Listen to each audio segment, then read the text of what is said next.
people hear the title Alice in Wonderland, usually the first thing they think of is the Disney version. And yeah, actually that's not such a bad version to think of. The story about a young girl who finds herself trapped in a very strange, mysterious land is much more based on the journey than finding twists or turns. The character of Alice is a bit of a blank slate. She's the normal person that's supposed to play off all the weird, strange things that she comes across. It plays very much like a road trip movie. You come across something strange, you have an encounter with it, and then you move on to the next strange thing. Like I said, the focus is not the twists and turns, but all the oddities that she comes across. It's like Dante's Inferno, it's more a study of what you're seeing than what you're experiencing. But with that said, the girl that got to play Alice is actually pretty good. Her name's Catherine Beaumont, and she does a really good job actually giving some character to this person. The dialogue from Alice in Wonderland is not easy to recite, and it's not easy to make casual, but she does a pretty good job. She's curious, she's polite, she's nice, but can be pushed to her limits. She tries to join in the fun, but often just finds herself too frustrated. And she's also very logical, which makes a lot of sense in a story like this because this is a world where logic almost has no place. He went that way. Who did? The White Rabbit. He did? He did what? Went that way. Who did? The White Rabbit. What rabbit? But didn't you just say? Oh dear. Can you stand on your head? My favorite characters are your favorite characters. I love the Mad Hatter, I love the March Hare, I love the Cheshire Cat. They're all absolutely crazy, but at the same time I think the fun with them is that you never know if they're threatening or not.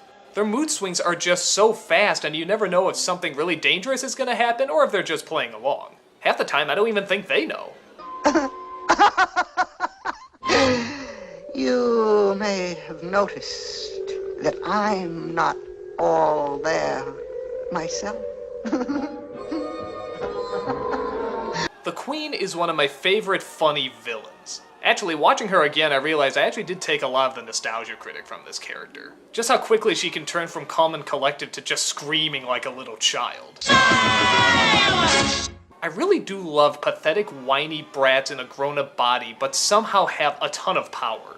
And I love watching Alice trying to figure out what's the right thing to say and right thing to do because she knows that any second her head could be gone. And actually, that's a pretty dark aspect to the story, isn't it? How many characters do actually get their heads chopped off in this movie? Just because they don't show it doesn't mean it isn't happening. It's pretty grim.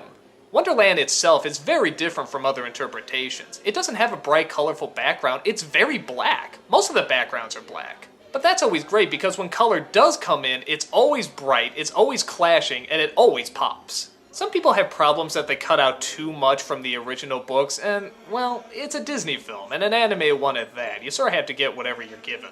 I will say, with all the forced Disney sequels out there, how come this never got one? There is literally a sequel book to Alice in Wonderland. Why didn't they just change things around a bit and start putting in some of the other characters? Like the knight, the turtle, the griffin. There's a ton of areas you could go with this. But oh well. What I do like about Alice in Wonderland is that it does make the transition into movie form.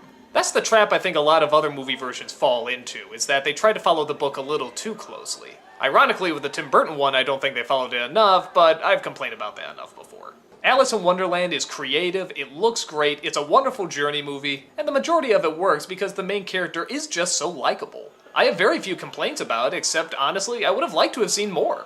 But I guess that's a good complaint to have. If you're looking for a movie that's big on story, surprises, and character development, this is probably not the place to look. But I think most people going into Alice in Wonderland know what they're gonna get. And in my opinion, this is one of the better versions.